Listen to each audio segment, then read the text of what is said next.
समय की बात है। एक जंगल में एक मीनू चिड़िया और एक कालू कौवा रहते थे। मीनू चिड़िया और कालू कौवा आपस में बहुत ही ज्यादा अच्छे दोस्त थे। मीनू चिड़िया की एक छोटी सी बेटी थी जिसका नाम पिंकी चिड़िया था, और वहीं कालू कौवे का भी एक छोटा सा बेटा था जिसका नाम राजू कौवा था।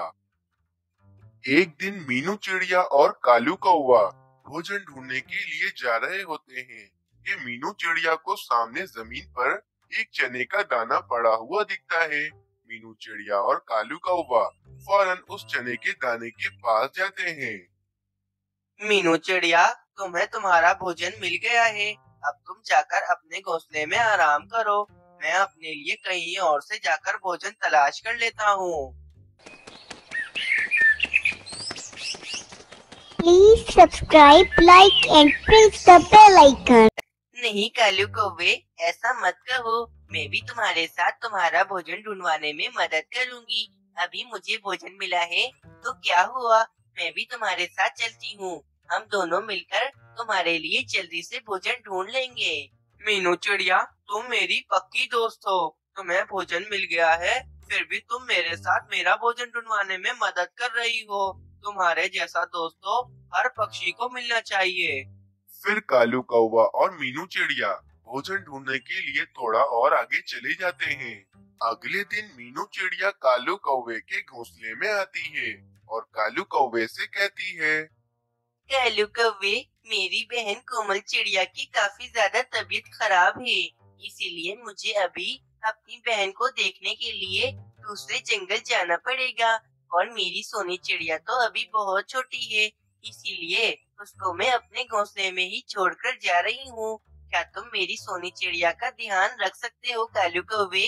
हाँ हाँ मीनू चिड़िया, ये भी कोई कहने वाली बात है। मैं तुम्हारी पिंकी चिड़िया का अच्छे से ध्यान रखूंगा। तुम निश्चिंत होकर चली जाओ। फिर मीनू चिड़िया अपनी बहन कोमल चिड़िया के पास चली जाती है और फिर कालू कौवा अपने बेटे राजू कौवे को लेकर मीनू चिड़िया के घोंसले में आ जाता है और वे अपने राजू कौवे और पिंकी चिड़िया का एक साथ ध्यान रख रहा होता है। शाम होने को थी। मीनू चिड़िया अपनी बहन कोमल चिड़िया से मिलकर वापस अपने घोंसले में आ जाती है। कालू कौवे, तुम्हारा बहुत बहुत शुक्रिया कि तुमने मेरी पिंकी चिड़िया का ध्यान रखा। मीनू चिड़िया, इसमें शुक्रिया कहने वाली कौन सी बात है? तुम मेरी इतनी अच्छी दोस्त हो, तो फिर मैं तुम्हारी मदद क्यों नहीं करता आखिर? अगली सुबह हो जाती है। कालू कौवा राजू कौवे को लेकर मीनू चिड़िया के घोंसले में आता है और वे मीनू चिड़िया से कहता है, मीनू चिड़िया, मुझे अभी किसी जरूरी काम से बाहर जाना पड़ रहा है। क्या तुम मेरे राजू कौवे का ध्यान रख सकती हो? हाँ कालू कौवे, क्यों नहीं, मैं तुम्हारे राजू कौवे का ध्यान जरूर रखूंगी। कल तुमने भी तो मेरी पिंकी चिड़िया का कितने अच्छे से ध्यान रखा था, तो फिर मेरा भी तो फर्ज बनता है कि मैं भी तुम्हारी मदद करूं। मीनू चिड़िया, मेरा राजू कौवा अभी बहुत छोटा है, इसीलिए तुम इसका ध्यान अच्छे से रखना। हाँ कालू कौवे, तुम निश्चिंत होकर चले जाओ। मैं तुम्हारे राजू कौवे का अच्छे से ध्यान रखूंगी। मीनू चिड़िया की ये बात सुनकर कालू कौवा निश्चिंत होकर अपने काम के लिए निकल जाता है। जंगल में हवाएं चलने लगती हैं, जिसके कारण मीनू चिड़िया के घोंसले में जो भोजन रखा हुआ होता है वे वहां से उड़कर जमीन पर गिर जाता है। हाय रे, मेरा भोजन इन हवाओं की वजह से जमीन पर गिर गया है। अब मुझे ये भोजन उठाने के लिए जमीन पर जाना पड़ेगा। देखो पिंकी चिड़िया, राजू कौवे, मैं अभी भोजन उठाने के लिए जमीन पर जा रही हूँ। तुम दोनों बिल्कुल भी शरारत मत करना, बस मैं अभी आई। फिर मीनू चिड़िया भोजन उठाने के लिए जमीन पर चली जाती है। मीनू चिड़िया के जाते ही पिंकी चिड़िया और राजू कौवा दोनों आपस में एक दूसरे को धक्का देने लगते हैं। पिंकी चिड़िया राजू कौवे को थोड़ा जोर से धक्का दे देती है, जिसके कारण राजू कौवा घोंसले से नीचे गिर जाता है। जमीन पर गिरने के कारण राजू कौवे की उसी समय मृत्यु हो जाती है। प्यारे दोस्तों, अगर आप लोगों को इस कहानी का अगला भाग देखना है तो हमें कमेंट कर जरूर बताएं। दूर किसी जंगल में पेड़ पर एक कालू कौवे का परिवार रहता था। कालू जी, आज हमें मेरी माँ के यहाँ जाना है। कालू जी, आज तुम भी मेरी माँ के यहाँ चलोगे? कितने दिन हो गए हैं हम लोग मेरी माँ के यहाँ नहीं गए हैं, इसीलिए आज मेरी माँ ने हम तीनों को दावत पर बुलाया है। रानी, तुम्हें तो पता है ना, मैं तुम्हारी माँ के यहाँ नहीं जाता हूँ। मैं जब भी तुम्हारी माँ के यहाँ जाता हूँ, वे सारा काम मुझसे ही करवाती है। इसीलिए रानी, मैं तुम्हारी माँ के यहाँ नहीं जाऊंगा। तुम और राजू अपनी माँ के यहाँ चले जाओ, मैं नहीं आने वाला हूँ। कालू जी, अगर तुम मेरी माँ के यहाँ नहीं गए तो मेरी माँ बहुत नाराज हो जाएगी, इसीलिए कालू जी तुम्हें तो मेरे साथ आना ही पड़ेगा। अच्छा ठीक है रानी, मैं तुम्हारी माँ के यहाँ चलता हूँ, लेकिन रानी एक बात याद रखना, अगर तुम्हारी माँ ने मुझसे जरा सा भी काम करवाया तो मैं वापस अपने घोंसले आ जाऊंगा। पर पापा, आज मैं नहीं जाऊंगा आप लोगों के साथ, क्योंकि आज मुझे नाव की सैर करनी है। आप लोगों ने कल मुझसे कहा था कि कल सुबह होते ही आप लोग मुझे नाव की सैर करने के लिए ले जाओगे। रानी, राजू ये बिल्कुल ठीक कह रहा है। हमने कल राजू से कहा था कि कल हम राजू को समुद्र ले जाएंगे और वहाँ पर उसको नाव की सैर भी कराएंगे। बेटा राजू, हम लोग किसी और दिन नाव की सैर करने के लिए चले जाएंगे, लेकिन आज तो मुझे मेरी माँ के यहाँ जाना ही पड़ेगा। ठीक है, अगर आप लोगों को जाना है तो चले जाओ, मैं अकेला नाव की सैर करने के लिए चला जाऊंगा। राजू, तुम अकेले कैसे जाओगे? हम तुम्हें अकेले नहीं जाने देंगे। तुम्हें पता है समुद्र में बहुत से मगरमच्छ होते हैं, अगर किसी ने तुम्हें खा लिया तो फिर क्या होगा? तो फिर ठीक है, आप दोनों भी मेरे साथ नाव की सैर करने के लिए चलो। रानी, ये राजू तो मान ही नहीं रहा है, ये तो जिद पे जिद कर रहा है कि इसको समुद्र में जाकर नाव की सैर करनी है। रानी, ऐसा करो कि तुम अपनी माँ के यहाँ जाओ और उससे कह दो कि हम लोग फिर किसी दिन तुम्हारी माँ के यहाँ जाएंगे। आज हम लोग राजू को लेकर समुद्र में नाव की सैर करने के लिए जाते हैं। नहीं कालू जी, आज तो हमें मेरी माँ के यहाँ ही जाना पड़ेगा, वरना मेरी माँ बहुत नाराज हो जाएगी। और रानी, मैं क्या करूँ? ये राजू तो मानने को तैयार ही नहीं है। ये तो तुम्हारी माँ के यहाँ नहीं जाएगा, इसको तो नाव की ही सैर करनी है। वे ऐसे बातें कर रहे होते हैं कि वहाँ पर बबलू कौवा आ जाता है। अरे कालू कौवे, क्या हुआ? तुम लोग क्या बातें कर रहे हो? जरा मुझे भी तो बताओ। क्या बताऊं बबलू कौवे, ये रानी कह रही है कि इसको अपनी माँ के यहाँ जाना है और ये हमें भी अपने साथ ले जाना चाहती है, लेकिन मेरा राजू कह रहा है कि इसको समुद्र में जाकर नाव की सैर करनी है। अब बबलू कौवे तुम ही बताओ कि ये बेचारा कालू करे तो क्या करे। अच्छा कालू, ये बात है, इस मसले का एक हल है मेरे पास कालू कौवे। अच्छा, इस मसले का क्या हल है तुम्हारे पास? जरा मुझे भी तो बताओ। कालू कौवे, तुम रानी की माँ के यहाँ चले जाओ और मैं राजू कौवे को लेकर नाव की सैर करने के लिए ले जाता हूँ। ठीक है बबलू कौवे, मैं रानी की माँ के यहाँ चला जाता हूँ और तुम मेरे राजू कौवे को समुद्र में नाव की सैर करने के लिए ले जाओ। फिर बबलू कौवा राजू कौवे को लेकर समुद्र की सैर करने के लिए चला जाता है। चलो रानी, तुम्हारी माँ के यहाँ चलते हैं। अगर थोड़ी सी भी देर हो गई ना तो तुम्हारी माँ नाराज हो जाएगी। और वे कालू कौवा और रानी कौवी भी अपनी माँ के यहाँ चले जाते हैं। राजू कौवे, वे देखो सामने नाव है, चलो हम लोग जाकर उस नाव में बैठ जाते हैं और फिर पूरे समुद्र की सैर करेंगे। हाँ बबलू अंकल, आप बहुत अच्छे हो, चलो हम लोग जाकर नाव में बैठते हैं और पूरे समुद्र की सैर करते हैं। फिर बबलू कौवा और राजू कौवा नाव में बैठकर पूरे समुद्र की सैर कर रहे होते हैं। बबलू अंकल, कितना अच्छा लग रहा है ये सब कुछ, कितना बड़ा समुंदर है। मेरा बस चले तो मैं इस पानी में कूद जाऊं। राजू कौवे, तुम बिल्कुल भी इस पानी में मत कूदना। तुम अगर इस पानी में कूद गए तो तुम इस पानी में डूबकर मर जाओगे और मैं फिर कालू कौवे को क्या जवाब दूंगा? बबलू अंकल, मैं तो मजाक कर रहा था, मैं भला इस पानी में क्यों कूदूंगा? फिर बबलू कौवा और राजू कौवा पूरे समुद्र की सैर कर रहे होते हैं कि अचानक हवाएं चलने लगती हैं और वे नाव एक तरफ से उठ जाती है, जिसकी वजह से वे राजू कौवा उस पानी में गिर जाता है।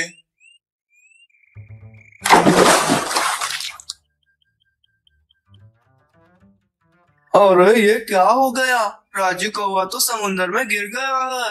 अगर यहाँ पर कोई मगरमच्छ आ गया और राजू कौवे को खा गया तो मैं कालू कौवे को जाकर क्या जवाब दूंगा? मगरमच्छ का नाम लेते ही वहाँ पर एक बड़ा सा मगरमच्छ आ जाता है और वे राजू कौवे को झट से खा जाता है। अरे रे ये क्या हो गया है? इस बड़े से मगरमच्छ ने तो राजू कौवे को खा लिया है। अब मैं कालू कौवे को जाकर क्या जवाब दूंगा? अरे मैं यहाँ से भाग जाता हूँ, वरना ये मगरमच्छ मुझ पर भी हमला कर देगा और मुझे भी खा जाएगा। फिर वे बबलू कौवा फौरन वहाँ से भाग जाता है। अरे ये क्या हो गया है? अब मैं कालू कौवे को जाकर क्या जवाब दूंगा? अगर कालू कौवे को ये बात पता चल गई तो वे कालू कौवा तो मुझे मार ही डालेगा। फिर बबलू कौवा सोच में पड़ जाता है कि अब वे क्या करे। अरे हाँ, मैं अपना ये इल्जाम मीनू चिड़िया के ऊपर डाल देता हूँ। वैसे भी मीनू चिड़िया और कालू कौवे की कभी भी नहीं बनती है। अगर मैंने कालू कौवे को जाकर कहा कि ये सब कुछ उस मीनू चिड़िया ने करा है तो कालू कौवा ये सच समझ बैठेगा और वे मीनू चिड़िया से अपना बदला ले लेगा और फिर मैं बच जाऊंगा। फिर बबलू कौवा मीनू चिड़िया के पास चला जाता है।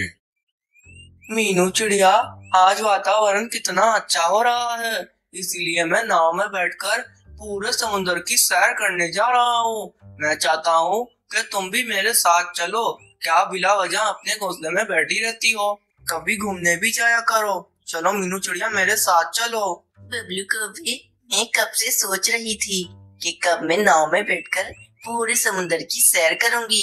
चलो आज तुम्हारे साथ नाव में बैठकर पूरे समुद्र की सैर कर ही लेती हूँ। फिर मीनू चिड़िया और बबलू कौवा नाव की सैर करने के लिए चले जाते हैं।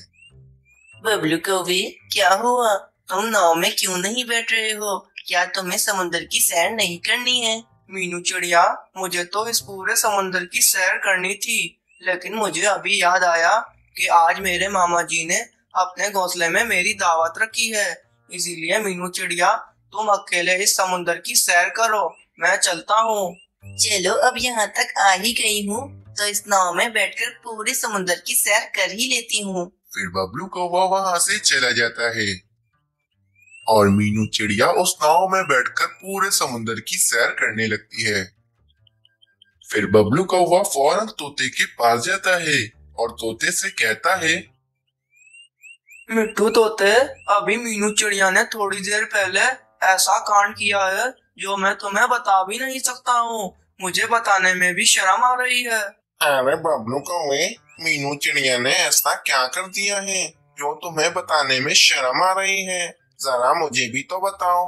मिट्टू तोते, मैंने देखा कि कालू कौवे के बेटे राजू कौवे को मीनू चिड़िया एक नाव में बिठाकर ले जा रही थी और फिर मीनू चिड़िया ने राजू कौवे को समुद्र में धक्का दे दिया और राजू कौवा समुद्र में ही गिर गया और फिर वहाँ पर एक बड़ा सा मगरमच्छ आ गया और वह राजू कौवे को झट से खा गया।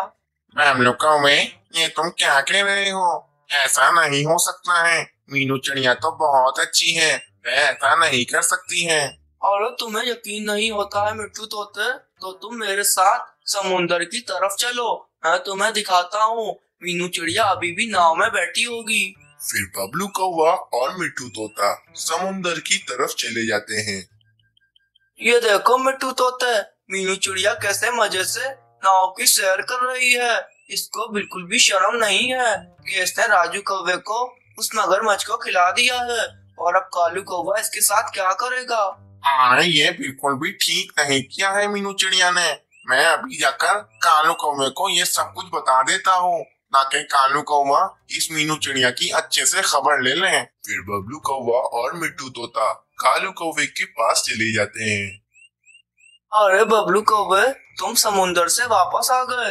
अरे हम लोग भी अभी थोड़ी देर पहले ही आए हैं। अरे बबलू कौवे, मेरा राजू कौवा कहाँ है? फिर मिट्टू तोता वे सारी बातें उस कालू कौवे को बताता है। क्या? अरे ये मीनू चिड़िया ने क्या किया? इसने मेरे राजू कौवे को उस मगरमच्छ के हवाले क्यों कर दिया? मैं इस मीनू चिड़िया को नहीं छोड़ूंगी। हाँ, इस बार मैं भी इस मीनू चिड़िया को नहीं छोड़ूंगा। इसको ऐसा सबक सिखाऊंगा कि ये याद रखेगी। फिर रात हो जाती है। रानी, मेरे दिमाग में एक उपाय आया है उस मीनू चिड़िया को सबक सिखाने का। देखो रानी, जैसे उस मीनू चिड़िया ने हमारे राजू कौवे को मारा है, हम भी इसी तरह उस मीनू चिड़िया के मानव चिड़िया को मार देंगे। देखो रानी, कल सुबह जैसे ही मीनू चिड़िया भोजन की तलाश में जाएगी, वैसे ही हम लोग उसके घोंसले में जाएंगे। उस मीनू चिड़िया के मानव चिड़िया को हम उसी समुंदर में ले जाएंगे और उसे उस समुंदर में फेंक देंगे। कालू कौवे और रानी कौवी ने पूरा प्लान बना लिया होता है कि कल सुबह होते ही वे लोग मानव चिड़े को ले जाकर उस समुंदर में फेंक देंगे। फिर सुबह हो जाती है। मीनू चिड़िया भोजन की तलाश में चली जाती है। मीनू चिड़िया के जाते ही वहाँ पर रानी कौवी और कालू कौवा आ जाते हैं। कालू कौवा मानव चिड़े को लेकर उस बबलू कौवे के पास चला जाता है। कल तो मैं मारा ही जाता अगर कालू कौवे को पता चल जाता कि कल मेरी वजह से उस राजू कौवे की मौत हुई है, तो वह कालू कौवा तो मुझे कभी भी नहीं छोड़ता। चलो, जो हुआ अच्छा हुआ, मेरी तो जान बच गई है। लेकिन वे कालू कौवा ऐसे हार मानने वाला नहीं है। वह मीनू चिड़िया से अपना बदला लेकर ही रहेगा। ये सारी बातें दूसरे पेड़ पर बैठे कालू कौवा और रानी कौवी सुन रहे होते हैं। रानी, हमारे राजू कौवे को उस मीनू चिड़िया ने नहीं बल्कि इस बबलू कौवे ने मारा है। देखा, अभी ये बबलू कौवा क्या कह रहा था। चलो कालू जी, इस बबलू कौवे ने जो हमारे साथ किया है, हम उसे उसकी सजा देते हैं। फिर कालू कौवा और रानी कौवी बबलू कौवे के पास आते हैं। बबलू कौवे, चलो हमें उस समुंदर में ले चलो जहाँ हमारे राजू कौवे को उस मगरमच्छ ने खा लिया था। हम इस मानव चिड़े को भी उस मगरमच्छ को जाकर खिला देंगे। इस तरह हमारा बदला पूरा हो जाएगा। फिर कालू कौवा, बबलू कौवा और रानी कौवी उस समुंदर की तरफ चले जाते हैं। फिर वे चारों एक नाव में बैठकर समुंदर में चले जाते हैं। अरे बबलू कौवे, जरा नाव के ऊपर खड़े होकर देखो कि आसपास कोई मगरमच्छ दिख रहा है। अगर आसपास कोई मगरमच्छ दिख रहा है तो मुझे बताओ, ताकि मैं ये मानव चिड़ा उस मगरमच्छ के हवाले कर दूं। फिर बबलू कौवा नाव के ऊपर खड़ा हो जाता है और आसपास मगरमच्छ को देखने लगता है। इतने में वे कालू कौवा उस बबलू कौवे को नाव से धक्का दे देता है और वे बबलू कौवा समुंदर में गिर जाता है। रानी, अगर ये बबलू कौवा आकर हमें सच सच बता देता कि इसने हमारे राजू कौवे को उस मगरमच्छ को खिला दिया है, तो शायद मैं इस बबलू कौवे को माफ कर देता। लेकिन इस बबलू कौवे ने मुझसे झूठ बोला था, तभी मैंने इसको ये सजा दी है। फिर इस तरह इस बबलू कौवे को अपने झूठ बोलने की सजा मिल जाती है। इस कहानी से हमें ये सीख मिलती है कि हमें कभी भी झूठ नहीं बोलना चाहिए, क्योंकि झूठ बोलना एक बहुत बुरी आदत है।